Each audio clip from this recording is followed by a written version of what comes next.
Dubaï perd 1 million de dollars par minute, et le compteur ne s'arrête jamais.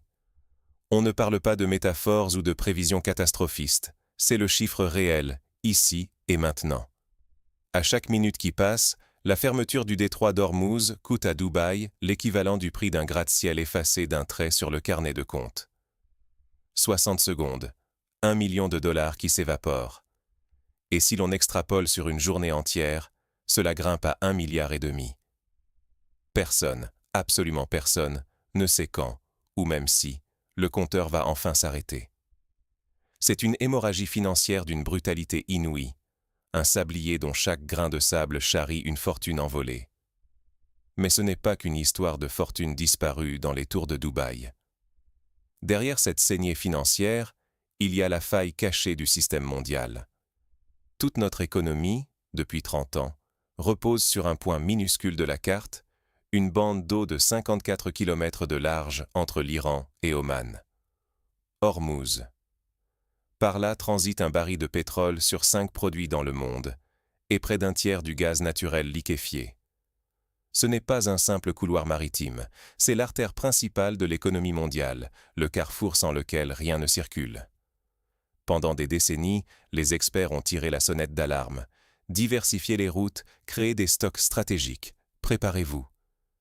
Mais tant que l'argent coulait à flot, tout le monde a préféré ignorer les risques. Qui s'inquiète des fondations tant que le sommet brille? Aujourd'hui, ce choix collectif nous rattrape brutalement. Les aéroports du Golfe, qui faisaient transiter plus de 500 000 personnes chaque jour, tournent désormais au ralenti. Les hôtels autrefois bondés sont vides, les restaurants ferment leurs portes, et des centres commerciaux gigantesques, symboles de la démesure locale, attendent en vain leurs visiteurs. Mais le drame ne s'arrête pas là. De l'autre côté d'Ormuz, près de 2 milliards de personnes en Asie dépendent directement de ce couloir énergétique. En Inde, au Pakistan, au Bangladesh, au Sri Lanka, des familles font la queue toute la nuit pour un simple gaz de cuisine. Les prix explosent, et même les plats des grandes fêtes disparaissent des tables. À Mumbai, un restaurant sur 5 a déjà fermé, incapable de s'adapter à la flambée des coûts. Imaginez une fête de mariage sans festin, une soirée sans lumière, une ville sans bruit. Voilà la réalité de millions de personnes aujourd'hui. Ce n'est pas une catastrophe naturelle, c'est le résultat d'un pari économique fait à l'échelle planétaire, et aujourd'hui perdu. Voilà pourquoi ignorer cette réalité, c'est risquer de se retrouver totalement démuni lors de la prochaine crise. Hausse des prix, chômage, rupture d'approvisionnement. Tout ce qui fait notre confort quotidien peut basculer du jour au lendemain. Qui aurait cru, il y a encore quelques années, que l'avenir de la planète se jouerait à la frontière entre deux pays que peu de gens sauraient placer sur une carte? Mais comment a-t-on pu en arriver là? Pour comprendre l'ampleur de ce désastre, il faut d'abord remonter à la construction même de l'économie mondiale. L'économie globale, bâtie sur seulement 54 km d'eau? Oui, vous avez bien entendu. L'avenir de la planète, la vie quotidienne de près de 2 milliards de personnes, tout repose sur un minuscule bras de mer, le détroit d'Ormuz.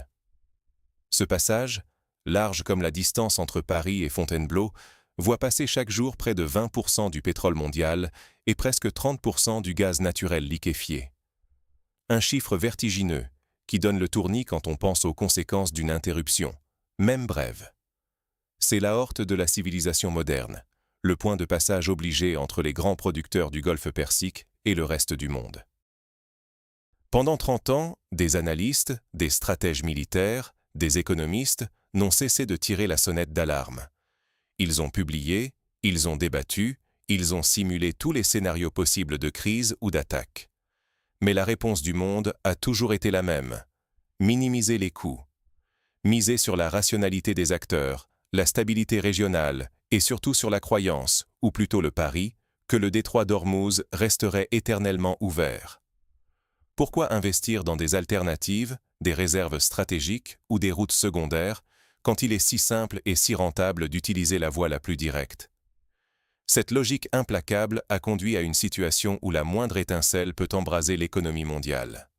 Résultat, des billions d'investissements, la croissance de métropoles entières, la sécurité énergétique de continents, tout a été suspendu à ce seul goulot d'étranglement. À l'Est, l'Inde est à plus de 90% dépendante du gaz importé, dont la quasi-totalité transite par Hormuz. Dans certains États, comme le Tamil Nadu ou le Gujarat, des usines entières vivent au rythme du gaz acheminé par bateau-citerne. Quand ce flux s'arrête, ce ne sont pas seulement les lumières qui s'éteignent, mais c'est toute une économie qui vacille. Restaurants fermés, files d'attente interminables pour une simple bouteille de gaz, marché noir qui explose, prix multipliés par 3, quand on a la chance d'en trouver. Imaginez une ville plongée dans le noir, des enfants qui font leurs devoirs à la lueur d'une bougie, des hôpitaux qui rationnent l'oxygène. Le Sri Lanka, quant à lui, vit une dépendance totale aux importations de pétrole. Là-bas, le carburant est rationné. 15 litres pour une voiture, 5 pour une moto, et encore, seulement après des heures d'attente sous un soleil de plomb. Les écoles ferment, les hôpitaux tournent au ralenti, toute la société s'ajuste à la pénurie. En Asie du Sud-Est, des pays comme les Philippines ou le Bangladesh multiplient les coupures de courant, distribuent des aides de survie aux chauffeurs, pêcheurs, agriculteurs. Même en Thaïlande, on recommande de travailler sans veste, juste pour réduire un peu la climatisation. Est-ce acceptable, au XXIe siècle, de voir des économies entières vaciller pour quelques kilomètres de mer fermée? Mais ce n'est pas qu'une histoire d'importateurs et de consommateurs. À l'autre extrémité de la chaîne, dans le Golfe, des villes comme Dubaï, Abu Dhabi, Doha se sont construites comme des hubs mondiaux, transport aérien, finances, tourisme. 3 aéroports du Golfe assuraient, à eux seuls, le transit de plus de 500 000 passagers chaque jour, un dixième de tous les voyageurs internationaux. Le succès de Dubaï, ses gratte-ciels, ses îles artificielles, tout le miracle économique local reposait sur la fluidité des flux énergétiques et humains. Mais là aussi, la dépendance est totale. Dès que la crise éclate, la machine s'enraye. Les pertes s'accumulent à une vitesse hallucinante, 2 millions de dollars par minute pour la seule économie de Dubaï, soit plus d'1,5 milliard par jour si on prolonge le calcul. Les touristes disparaissent, les hôtels se vident, les expatriés et spécialistes fuient. Reste une armée de travailleurs immigrés, surtout venus d'Inde, du Népal, du Pakistan. Combien de temps resteront-ils sans emploi, sans revenus? On l'oublie souvent, mais Dubaï sans travailleurs, sans ingénieurs, sans serveurs et cuisiniers, ce n'est plus qu'un décor vide, une maquette de verre et de sable. Ce qui frappe, ce n'est pas seulement l'ampleur de la dépendance. C'est l'absence presque totale de plan B. Pas de réserve stratégique suffisante, peu de diversification, aucune anticipation sérieuse. La confiance dans le statu quo s'est imposée à tous les niveaux, gouvernement, entreprises, ménages. Comme si rien ne pouvait jamais arriver. Qui aurait imaginé que les gratte-ciels scintillants de Dubaï pourraient un jour se transformer en coquilles vides? Mais ignorer cette mécanique, c'est refuser de voir l'avenir. À chaque choc, ce seront de nouveaux rationnements, de nouvelles pénuries, des prix qui flambent, la vie quotidienne qui déraille. Les choix faits par nos dirigeants, et souvent acceptés par nous tous, nous ont mis dans une position de vulnérabilité extrême. Mais un jour, la crise tant redoutée a fini par se produire. Que s'est-il passé concrètement? Et pourquoi l'effet domino a-t-il été aussi fulgurant? Du gaz rare dans les villages indiens, aux restaurants vides de Dubaï, la crise est partout. Ce n'est pas une exagération, c'est le quotidien de millions de personnes depuis la fermeture du détroit d'Ormuz. À Dubaï, chaque minute qui passe coûte cher, 2 millions de dollars. Faites le calcul, ça fait 1,5 milliard par jour. Une semaine de crise, c'est plus de 10 milliards partis en fumée, et ce n'est que pour Dubaï. Sans parler d'Abu Dhabi, du Qatar ou de Bahreïn. Le Conseil mondial du tourisme chiffre les pertes à 1,5 milliard d'euros par jour pour l'ensemble du Golfe, rien que dans le secteur du tourisme. Les avions restent cloués au sol, les touristes ne viennent plus, et ceux qui faisaient vivre hôtels, restaurants et boutiques ont disparu du paysage. Mais la véritable onde de choc, elle, ne s'arrête pas aux buildings étincelants ni aux plages désertées. Il faut voir ce qui se passe derrière les façades vitrées. Des dizaines de milliers de travailleurs étrangers, souvent ultra qualifiés, quittent Dubaï. Architectes, ingénieurs, financiers, chefs cuisiniers, tous ceux qui faisaient tourner la ville décident de plier bagages. Ils ne croient plus au mythe du havre de prospérité parce qu'avec leur expertise et leur passeport, ils savent qu'ils ont le choix. Résultat, il ne reste bientôt plus que l'immense armée de travailleurs migrants, provenant surtout d'Inde, du Népal, du Pakistan. Ces hommes et ces femmes sont les piliers invisibles de Dubaï, des gratte-ciel à l'hôtellerie. Mais selon la loi locale, s'ils perdent leur emploi, ils doivent quitter le pays. Si l'exode commence, ce ne sera plus un symbole. La ville sur le sable redeviendra ce qu'elle a toujours été, un décor sans âme. Et pendant ce temps, la crise déborde du Golfe. En Inde, des familles attendent des heures devant les stations-service, espérant obtenir une bonbonne de gaz. Le marché noir explose, les prix s'envolent, les petits restaurants ferment les uns après les autres, incapables de cuisiner. Dans les usines, les chaînes de production s'arrêtent faute d'énergie. De Mumbai à Jakarta, le rationnement du carburant devient la règle. Écoles fermées, télétravail forcé, transport public à l'arrêt, c'est le quotidien de centaines de millions de personnes. En Asie du Sud-Est, la vie ralentit, au sens le plus concret du terme. Les files d'attente s'allongent, l'incertitude s'installe. Qui aurait pu croire que la fermeture d'un détroit lointain interromprait la vie de villages entiers en Asie? Et l'Europe? Personne n'a tiré un seul coup de feu, mais les supermarchés britanniques voient déjà grimper les prix des tomates, des concombres, des poivrons. Pourquoi? Parce que ces légumes poussent sous serre, chauffés au gaz, qui coûtent désormais 3, 4, 5 fois plus cher. La chaîne est courte, implacable. Le gaz rare dans le Golfe, et c'est toute l'alimentation européenne qui tangue. Les syndicats agricoles préviennent. Dans quelques semaines, le prix du lait et des produits laitiers suivra, car les engrais, eux aussi très énergivores, explosent à leur tour. Un fil tire, tout le tissu se déchire. Dans le secteur aérien, la situation devient critique. Emirates, Qatar Airways, Etihad, tous les géants du ciel du Golfe voient leur modèle s'effondrer. Pourquoi? Parce que les pilotes, eux, n'oublient pas. Un pilote expérimenté peut décider, du jour au lendemain, de ne plus voler dans une région jugée dangereuse. Il ou elle trouvera du travail ailleurs, dans n'importe quel pays où le besoin est urgent. Aujourd'hui, la pénurie de pilotes atteint des niveaux jamais vus. On parle même d'allonger l'âge de la retraite pour tenir le coup. Car à la différence des passagers, qui reviennent vite dès que les billets baissent, les pilotes, eux, font des choix rationnels. Et la sécurité passe avant tout. Les compagnies aériennes qui pouvaient hier garantir des bases sûres ne le peuvent plus.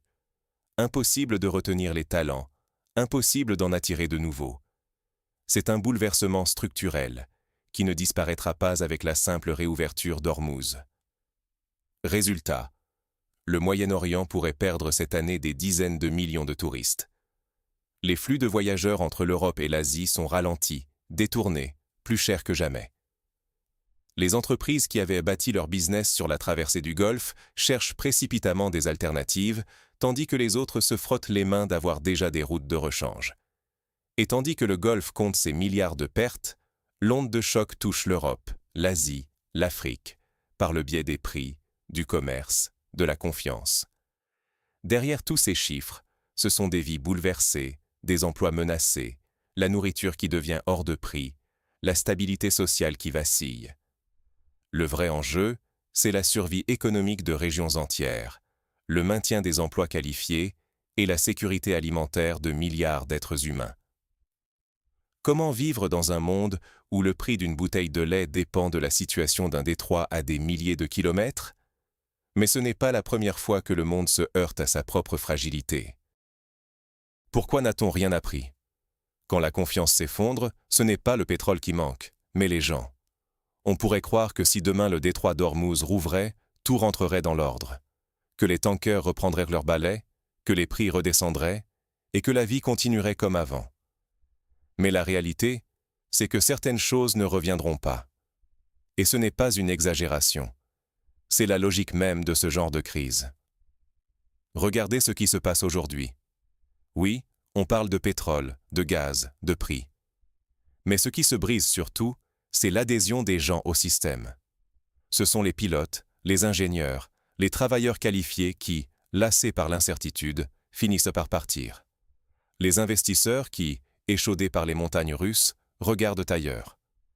Même les touristes, qui voyaient Dubaï ou Doha comme des hubs incontournables, commencent à se détourner. Trop risqués, trop incertains. Un vol direct entre l'Europe et l'Asie, qui contournait le Golfe il y a un mois, paraissait hors de prix. Aujourd'hui, les gens paient parce qu'il n'y a plus vraiment d'alternative. Résultat, les compagnies aériennes qui disposent de ces routes alternatives font fortune, tandis que d'autres remettent en cause tout leur modèle. Mais à plus long terme, c'est la confiance dans toute l'architecture mondiale qui vacille. Ce n'est pas la première fois. On croyait avoir compris la leçon avec la pandémie. Chaîne d'approvisionnement trop longue, stocks stratégiques inexistants, dépendance à un seul fournisseur. À l'époque, on promettait de diversifier, d'investir dans la résilience. La guerre en Ukraine a remis ça sur la table. L'Europe a juré de ne plus jamais dépendre du gaz russe. On a construit à la hâte des terminaux méthaniers, signé des contrats pour du gaz liquéfié, venu du Golfe. La dépendance ne s'est pas dissoute, elle s'est déplacée, d'un point névralgique à un autre. On a juste changé d'adresse en gardant les mêmes fragilités. Et aujourd'hui, on paye le prix de cette myopie collective. La fermeture d'Ormuz, même temporaire, provoque une onde de choc sur tout le continent eurasiatique. Les Anglais voient déjà les prix des tomates, des concombres, des poivrons grimper en flèche, alors même que leur pays ne dépend pas directement du détroit. Pourquoi ? Parce que ces légumes poussent dans des serres chauffées au gaz, lui-même devenu rare et cher. La chaîne est courte, implacable. Au final, ce sont les consommateurs, même loin du Golfe, qui perdent la facture. Et ce n'est que le début. Les producteurs laitiers préviennent. Le lait et les fromages suivront, car les engrais coûtent plus cher, l'énergie aussi. Cette mécanique, on la connaît. Lors de chaque crise, la même promesse de changement, et le même retour à la routine dès que la pression redescend. Sauf que cette fois, quelque chose s'est cassé. Pas seulement la confiance dans les marchés ou dans la stabilité des flux. C'est la crédibilité même du modèle Dubaï, ce rêve de hub mondial, qui vacille. Les travailleurs, les investisseurs, les familles qui faisaient tourner la machine ne reviendront pas tous. Car la mémoire de la crise persiste. On ne reconstruit pas une équipe du jour au lendemain. Pour beaucoup, la question est simple. Pourquoi revenir si ça peut recommencer ? Face à cela, certains n'ont pas attendu pour agir. La Chine, par exemple, n'a pas misé sur le retour du moins cher ou sur la simple diversification des routes. Elle a investi massivement dans les renouvelables, dans son indépendance énergétique, dans la montée en gamme de son industrie. Résultat, aujourd'hui, alors que l'Europe et l'Asie du Sud-Est peinent à sortir la tête de l'eau, la Chine encaisse le choc relativement mieux. Pendant que l'Occident se battait pour sécuriser ses approvisionnements au jour le jour, la Chine pensait long terme. C'est là que se joue la vraie question. Qui survivra à la prochaine crise et qui restera à la traîne ? On le voit bien, l'enjeu n'est plus seulement financier. Il s'agit de la capacité à anticiper, à retenir les talents, à inspirer confiance dans la durée. Oubliez l'illusion du retour à la normale. La prochaine secousse viendra, on ne sait ni quand, ni d'où. La vraie crise est là, dans la perte de confiance structurelle, dans l'incapacité à apprendre de ses erreurs et à bâtir sur le long terme. Alors, y a-t-il une issue ? Qui, aujourd'hui, tire vraiment son épingle du jeu et quelles leçons concrètes peut-on tirer pour l'avenir ? Ceux qui avaient une stratégie, pas seulement de la chance, résistent mieux. Regardez la Chine. Pendant que le reste du monde oscillait entre crise et solutions de fortune, Pékin a construit méthodiquement sa résilience. Depuis 20 ans, la Chine investit massivement dans les énergies renouvelables. Aujourd'hui, plus de la moitié de son électricité provient déjà du solaire, de l'éolien ou de l'hydroélectricité.